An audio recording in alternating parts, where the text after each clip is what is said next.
slow one today. I've been, if you speak to me often, some of you do, then you know I've been having some work done at some storage, one of the storage places that I use, and so I had to move all the bikes out of there on Saturday, and then I've moved them all back this morning. It's taken hours.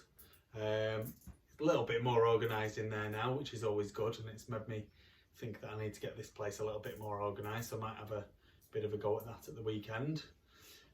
So it's just meant that I haven't really started work on any of these bikes or anything until very late, so that's why it's only now that I'm doing this. It's 20 to 2, so I'll probably get a chance to look at another one, but maybe not get it up for sale or get the video done as yet. So we'll just have to see. So anyway, so this is a pretty cool and sought after thing. Suzuki RM125t. So it's a 1980 model. Very good bikes. Great twin shock 125 race bikes. Fantastic engines. Very good frame. Very good handling. Easy to get bits for. Look good. Sound good. Go good. There's not a lot not to like, really. This one needs a little bit of love. I would say not a huge amount of love, mainly cosmetics. The engine, I haven't had it fired up yet. We'll do that in a minute. The engine turns over. It's got decent compression. It's got a spark. The kill switch had fallen apart, so I've just stripped back one of the wires so we can earth that to stop it sparking if we need to do that, if it doesn't just stall. I was thinking of someone coming in for me then. I need to apologise for this. So my phone was messing about before, and I didn't realise my first video, I hadn't recorded the whole thing. Now I have no idea what I said in that first bit of the video. So you're going to get the first bit of the video, you're going to get this bit, and then you're going to get the rest, alright? So we'll see. Let's hope it makes sense. It might not do. I've just tried to do this section of the video 3 times now, and it keeps stopping while I'm halfway through it. I think my phone's full, so I've just deleted a load of stuff, and hopefully we can get through it now. So engine casings look good. This side always wears at this bit because it sticks out. You can see on the frame there's not a huge amount of wear there, which is good. The kickstart doesn't look to have had a huge amount of action. It's straight as it should be.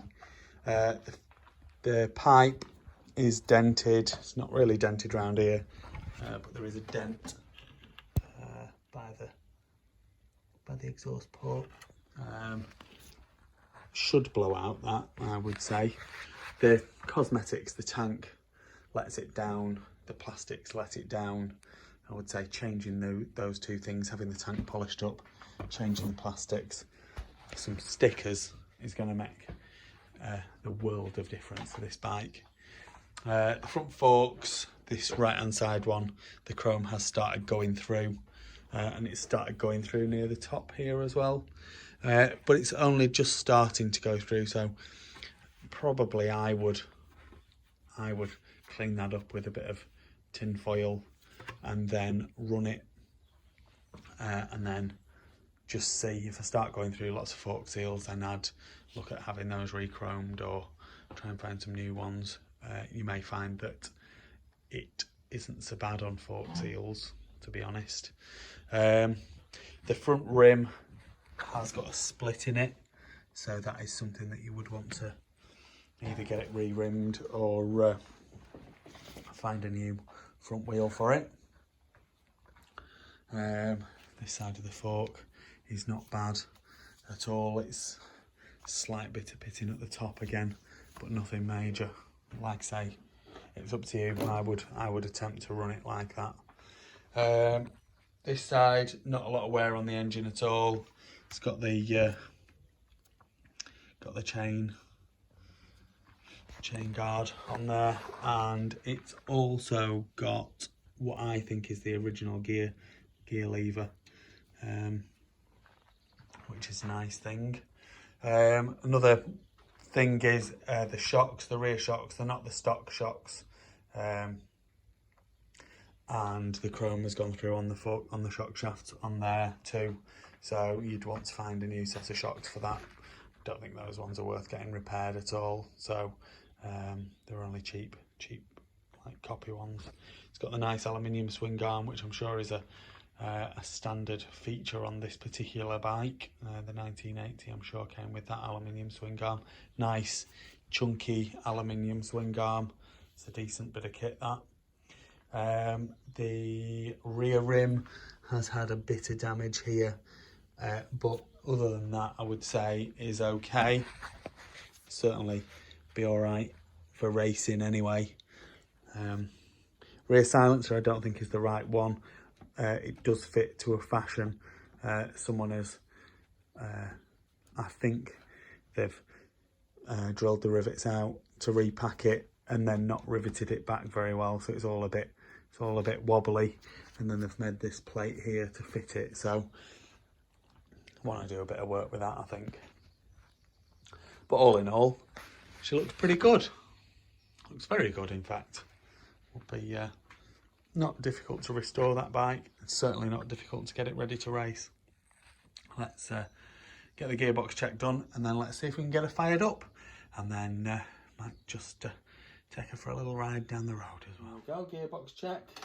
She's in neutral, down into first, up into second, third, fourth, fifth, and sixth. That's the top of the gearbox, 6-speed box. Down into fifth, fourth, third, second, and neutral. There we go. That's pretty good. Let's get her fired up.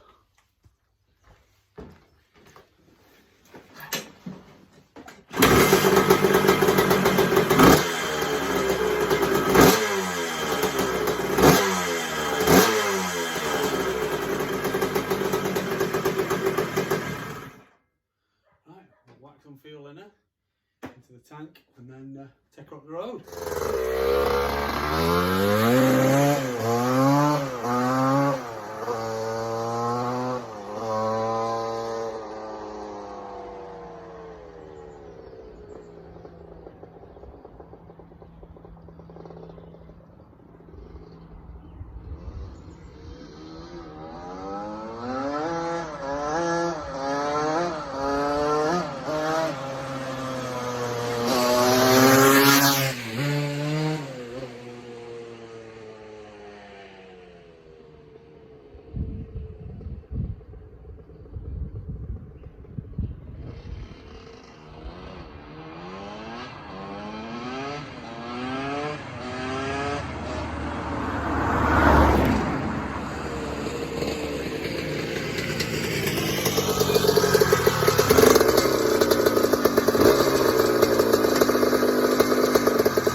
Tell you what, I just push the bike off the ramp, and I don't put the actual down ramp thing on, I just push it off the edge, and those rear shocks are seized solid. There's not a fraction of movement in them. That is yeah, that's not the best, but the rest of the bike rides good. Gear changes are good. Like I say, front brakes a little bit non-existent. Needs either adjusting up or fresh shoes, and the rear, maybe the pedal just needs adjusting out or bringing up a little bit, but other than that, the engine sounds great, and pulls good, and just as I was turning around just before, just got that beautiful two-stroke smell, which is something I go to sleep dreaming.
Please like this video and subscribe to my YouTube channel. Just search Phoenix Motos.